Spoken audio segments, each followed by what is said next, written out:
Shabad PS దగ్గర బాలిక బంధువులు ఆందోళన చేస్తున్నారు. మే 16న రాజ్ కుమార్ పై ఫిర్యాదు చేశాం. రాజ్ కుమార్ ని అదుపులోకి తీసుకోవడంలో పోలీసుల నిర్లక్ష్యం ఉంది అంటున్నారు బాధితులు. బయట తిరుగుతూ చాలా సార్లు మమ్మల్ని బెదిరించాడు అని కూడా బాలిక బంధువులు చెబుతున్నారు. పోలీసుల అలసత్వం వల్ల ఈ హత్యలు జరిగాయంటూ బాలిక కుటుంబ సభ్యులు ఆరోపిస్తున్నారు.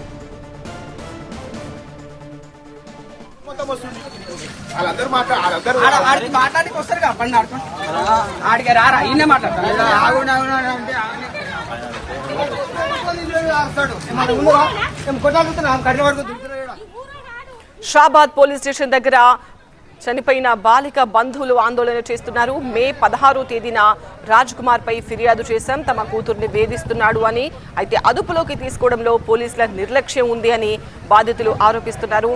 బయట తిరుగుతూ చాలా సార్లు తమను బెదిరించాడు అని కూడా బాలిక బంధువులు చెబుతున్నారు. పోలీసుల అలసత్వం వల్లే ఈ హత్యలు జరిగాయి అంటూ బాధితులు ఆరోపిస్తున్నారు. నేను కాల్ చేశాను డైరెక్ట్ ఎస్ఐ గారు చేసి వాడు వాళ్ళ మీద తట్టుంది, ఇప్పుడు నా మీద కూడా ఉంది. ఇప్పుడు నేను ఇంత చేస్తున్నా అంటే వాడు నా దగ్గరికి రావడానికి కూడా ఏం సంకోచించాడు కదా, నాకు కూడా ఉంది. మరి నువ్వు ఏం యాక్షన్ తీసుకుంటున్నావు, వాళ్ళ నీకు అవుతుందా కాదా చెప్పు, నువ్వు ఏమన్నా కొత్తగా పనిచేసిన వానికి ఏమన్నా పైసలు పుట్టినా మీకు అని కూడా అన్నాడు.